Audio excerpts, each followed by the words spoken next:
esta casa de oração, de trabalho, de dedicação ao próximo. Que todo mundo se sinta muito à vontade, muito acolhido, muito em paz. Eu vou iniciar então a minha fala aqui com um pedaço da minha história. Isso aconteceu lá no ano de 2003.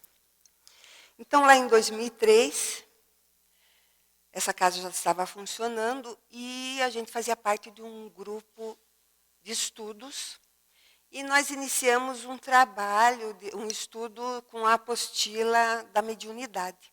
Era a apostila número 1 da FEB. Era uma apostila grande, assim, de espiral, assim, uma coisa bem didática, digamos assim, né? E ao final de cada estudo, né, de cada encontro que a gente tinha de estudos, tinha uma mensagem, que era uma psicografia, né? E numa daquelas aulas, ao final, teve uma mensagem lá que me tocou muito. E essa mensagem, então, a apostila acabou se indo e tudo, terminamos o estudo, e eu, assim, aquela mensagem me tocou tanto que eu acabei tirando, né? É fácil, né, distrair ali pelos espirais, e dobrei ela e guardei dentro do meu Evangelho segundo o Espiritismo. E ela ficou por ali por anos até.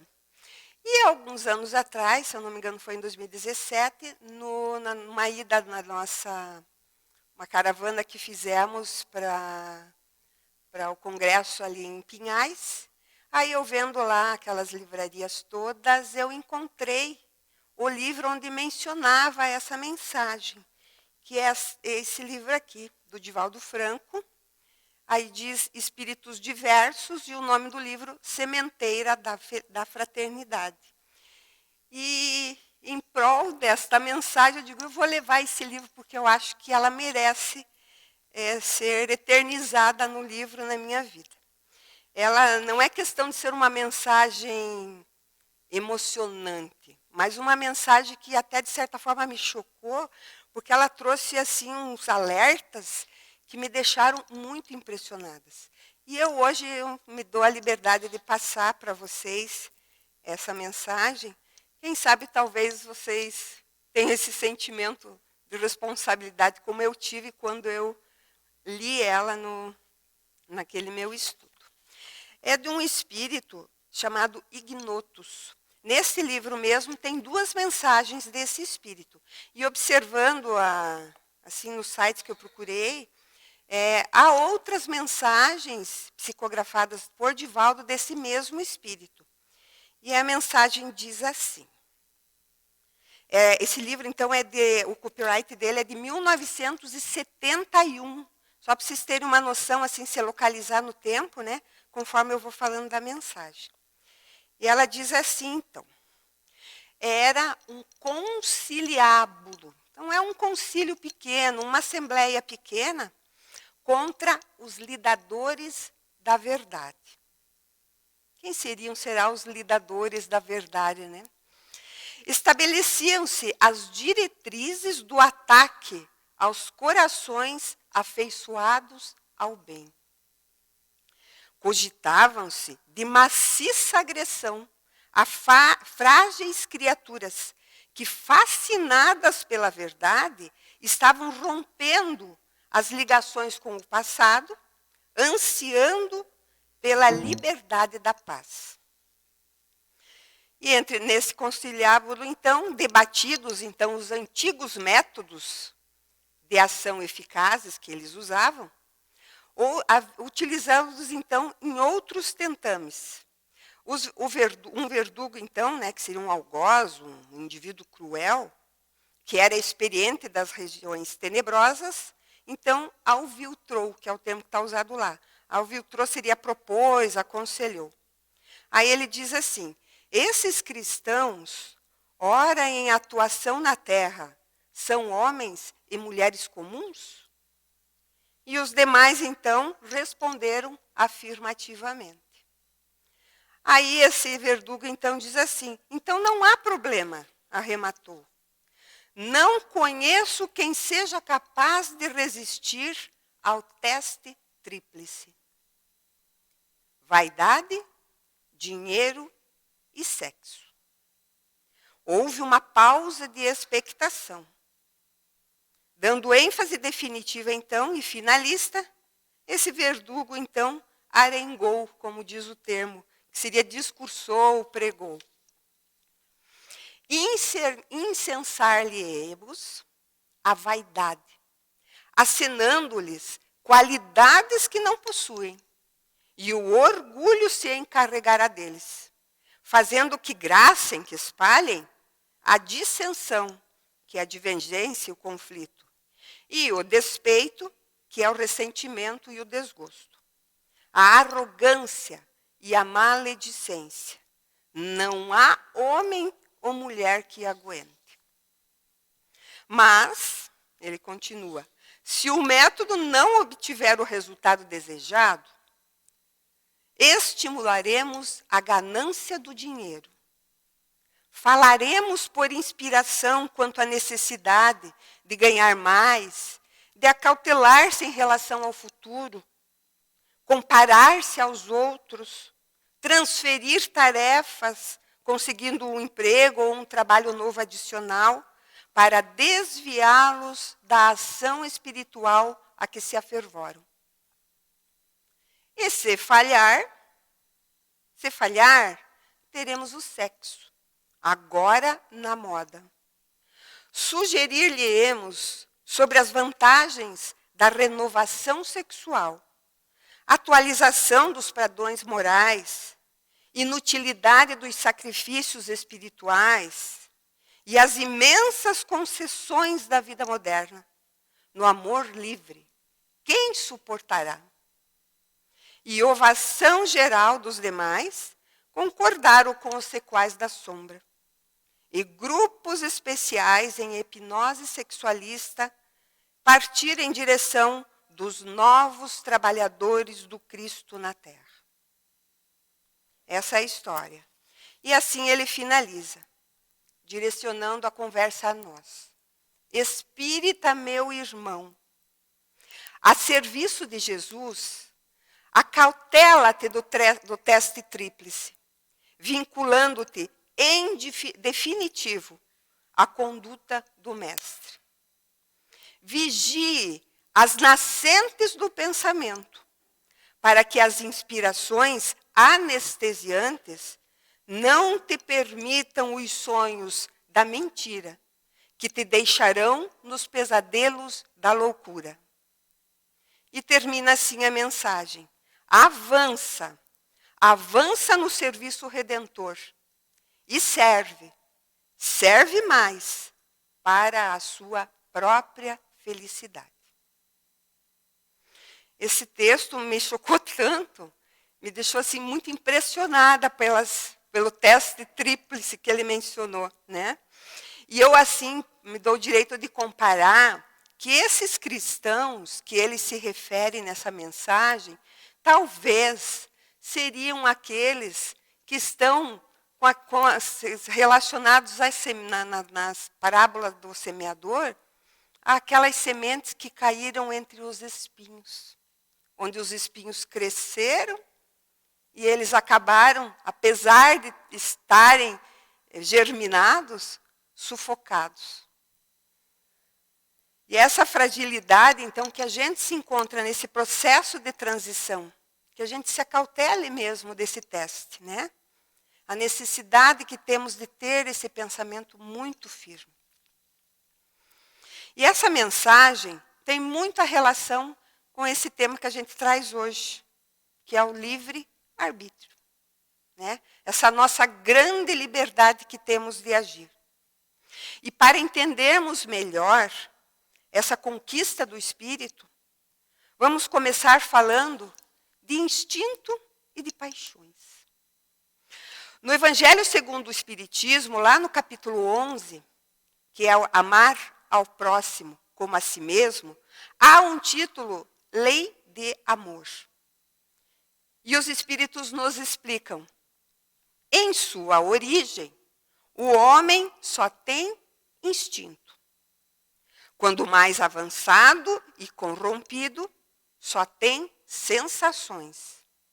quando instruído e depurado, tem sentimento. Então, ele sai do instinto, tem as sensações e elas se transformam em sentimento. E ele acrescenta assim, o ponto delicado do sentimento, então, o amor.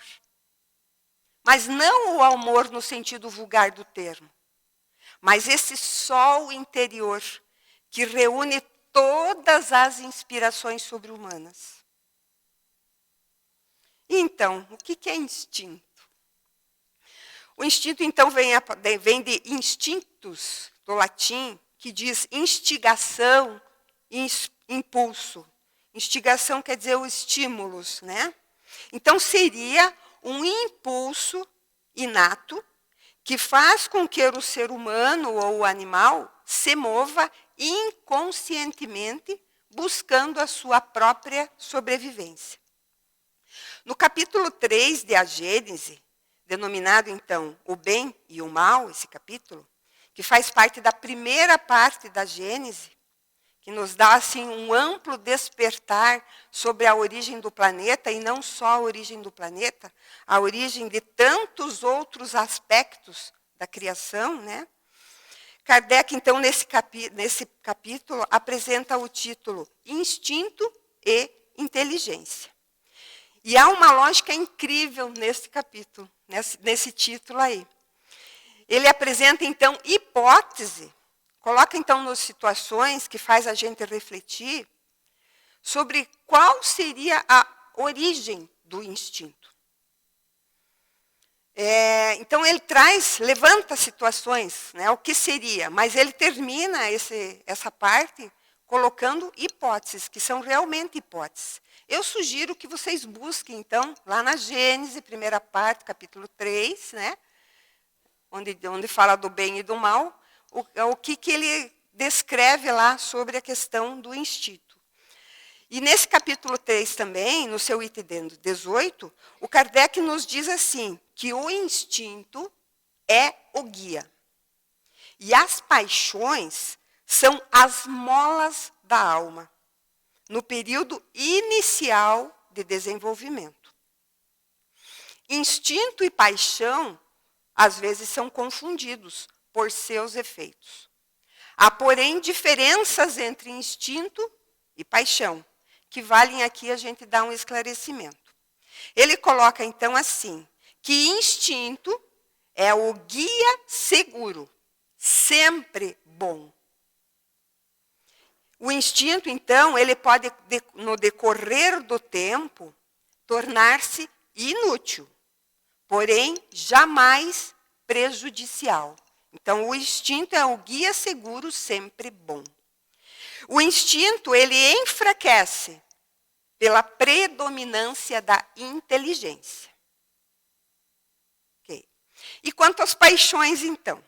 Nas primeiras idades da alma, da mesma forma que o instinto, elas são forças inconscientes. Elas são úteis como estimulante até a eclosão do senso moral, que faz com que passemos a ser um ser racional.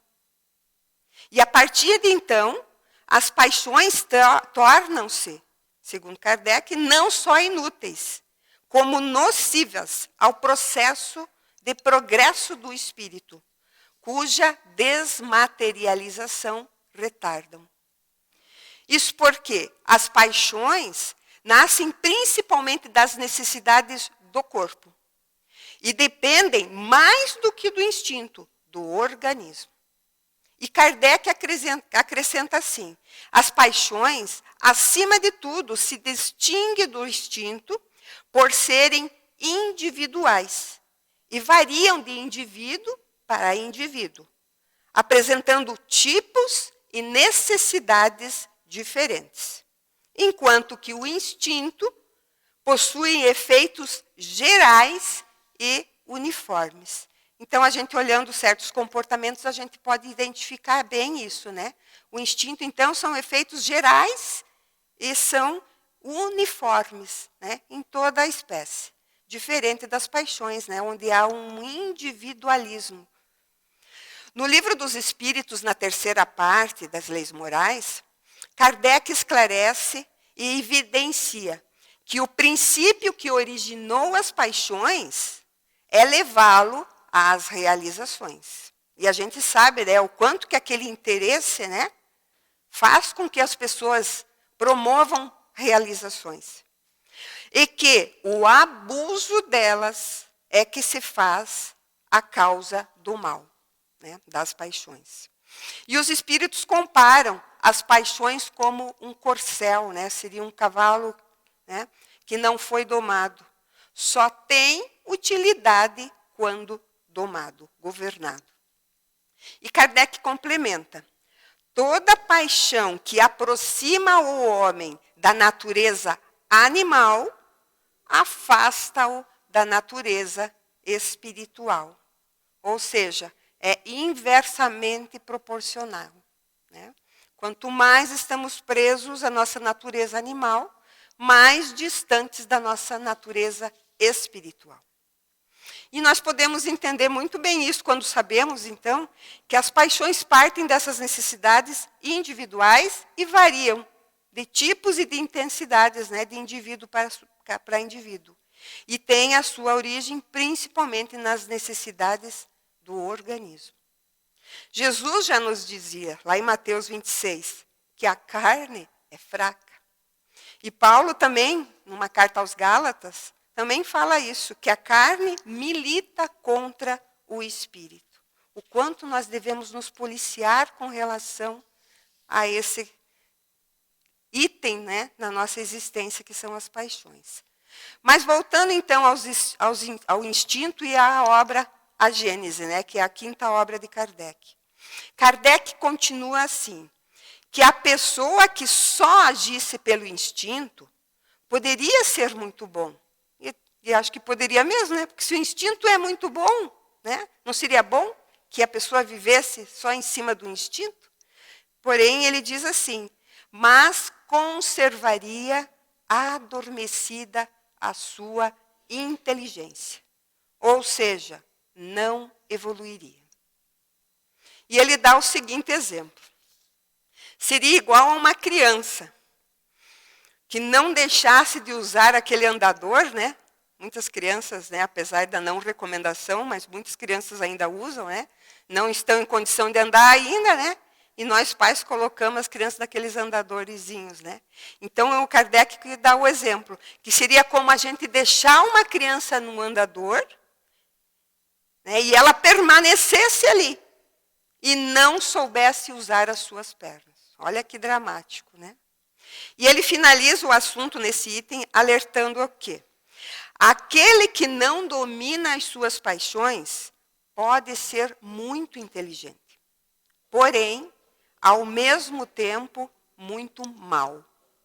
E ainda, o instinto se aniquilaria por si mesmo, no decorrer, né, da evolução.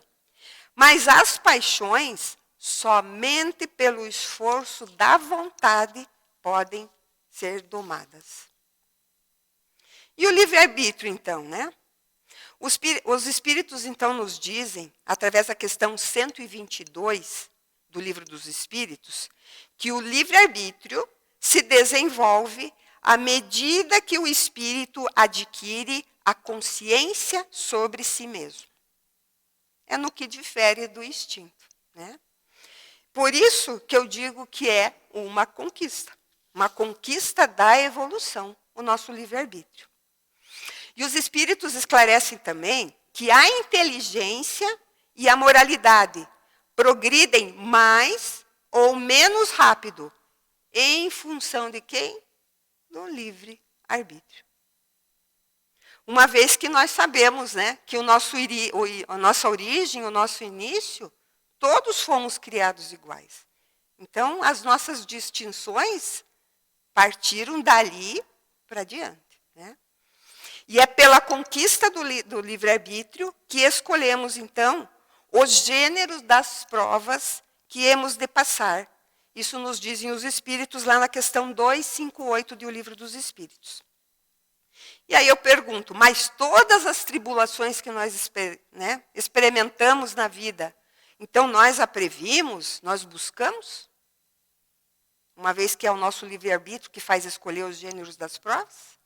Aí, na questão 259, os Espíritos nos esclarecem. Nem todas. Escolhemos os gêneros das provações, mas as particularidades correm por conta da posição em que nos achamos. Sabe o espírito que, escolhendo tal caminho, terá que sustentar lutas de determinada espécie. E eles exemplificam assim. Se pegar uma estrada, né, cheia de buracos e sulcos, como eles usam, profundos, saberá a pessoa, então, que terá que andar com muito cuidado. Porque haverá muitas probabilidades de queda nesse caminho. E é nisso que consiste, então, o nosso livre-arbítrio. Quando estudamos a lei de liberdade, dentro das leis morais, lá na terceira parte do Livro dos Espíritos, é basicamente o nosso livre-arbítrio, o foco do esclarecimento. Dizem os Espíritos, sem o livre-arbítrio, o homem seria máquina. E acrescentam, nas primeiras fases da vida, quase nula é a liberdade, que se desenvolve e muda de objeto com o desenvolvimento das faculdades, né? Ou seja, das nossas habilidades, nossas virtudes, né? As faculdades intelectuais, inclusive. Na questão 849, Kardec pergunta assim, a respeito daqueles que vivem em estado de selvageria. O que predomina neles? O instinto ou o livre-arbítrio? E os Espíritos nos respondem, o instinto. O que não impede de que hajam com inteira liberdade no tocante a certas coisas. Mas aplica, como a criança, esta liberdade às suas necessidades. E ela se amplia com a inteligência. Conseguintemente, aí ele coloca em conversa com Kardec, provavelmente, tu, que é mais esclarecido do que um selvagem, também és mais responsável pelo que fazes do que um selvagem é pelos seus atos. Ou seja, nosso livre-arbítrio, né, ampliado com as aquisições intelectuais e morais que nós adquirimos, faz com que nos tornemos mais responsáveis. Né? E é assim, quanto mais esclarecidos, então, maiores são as nossas responsabilidades. No capítulo 10 da Lei de Liberdade, são ainda tratadas mais outras particularidades a respeito do nosso livre-arbítrio. Então, quem puder acessar lá, né, capítulo 10, né, na terceira parte do Livro dos Espíritos, há muitas situações assim específicas sobre como agiria. Sugiro que vocês acessem lá, bem interessante, Livro dos Espíritos. E, enfim, a bênção de nosso livre-arbítrio é capaz de realizar verdadeiros saltos em nossa evolução. E um exemplo seria o convite que Jesus fez a Emmanuel, né? No momento, então, quando ele estava encarnado, sob o nome de Públio Lentulus. Para quem lembra, né, da passagem, né, há 2000 anos, essa psicografia de Chico Xavier, né, que é nesse momento, então, ele fez um convite a Públio, né, o que faria ele percorrer alguns milênios a mais se ele recusasse o convite. E, infelizmente, Públio recusou. Né? Então, quanto ele iria se poupar pela decisão que ele iria tomar através do seu livre-arbítrio. Iria ganhar milênios nas suas encarnações. Está na atenção de nossos atos, então, sabermos fazer bom uso do nosso livre-arbítrio. Mas daí eu pergunto, né, como é que a gente tem força, né, para que isso ocorra? Como fazer bom uso dessa nossa arma, essa nossa conquista que é o livre-arbítrio? Emmanuel mesmo ofereceu um recurso muito importante para Chico. Uma palavrinha só repetida 3 vezes. Disciplina, disciplina, disciplina. E diria também que uma noção plena, a imensa vontade que a gente tem de ser um cumpridor dos deveres. No Evangelho segundo o Espiritismo, no capítulo Sede Perfeitos, os Espíritos nos apresentam um enorme rol de atitudes de uma pessoa de bem, que refletem bem aqueles que dominam as más paixões e eles veem na caridade um objetivo de vida. Mas eu vou tomar a liberdade aqui para lembrar de uma grande conquista, um grande passo para promover o bom uso do nosso livre-arbítrio. E eu diria que seria a piedade. Um capítulo do Evangelho segundo o Espiritismo, não saiba o que a vossa mão esquerda, não saiba a vossa mão esquerda o que dê a vossa mão direita, né? Onde Jesus alerta para a necessidade de não ostentarmos, né? Quando fazemos a prática do bem, né? O que realizamos, nós somos orientados e somos esclarecidos sobre essa importante virtude que é a piedade.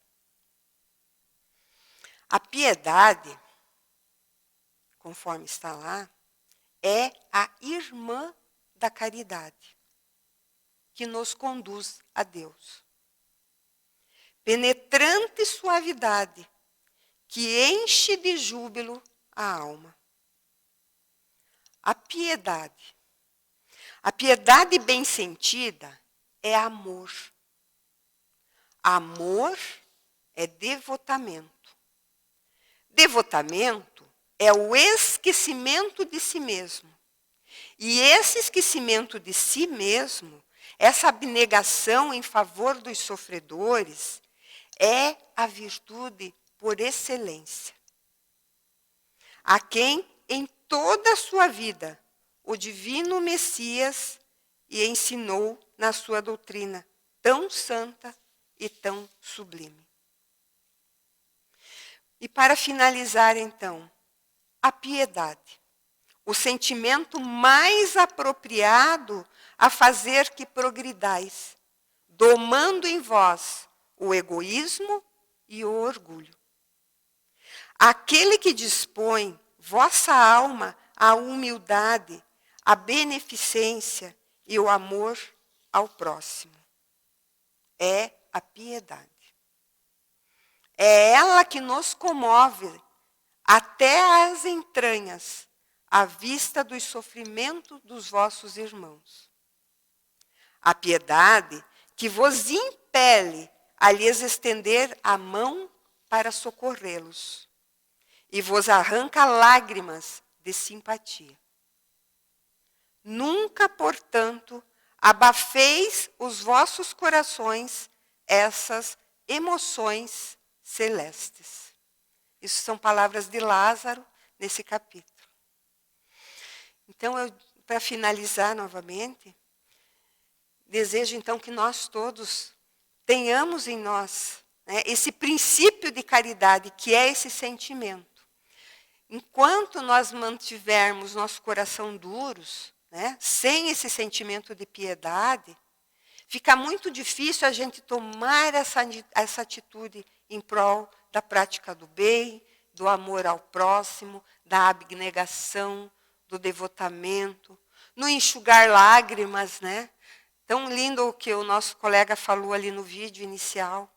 O que faz o poder de uma palavra nossa para uma pessoa que está precisando de um incentivo, de um esclarecimento, de um amparo, de um acolhimento. E tudo isso, gente, parte desse sentimento que é a piedade. Que alimentemos em nós esse sentimento valioso. Então, desejo muita paz, que fiquemos todos bem, com coragem e no amor a Jesus. Que assim seja. Eu passo a palavra, não sei.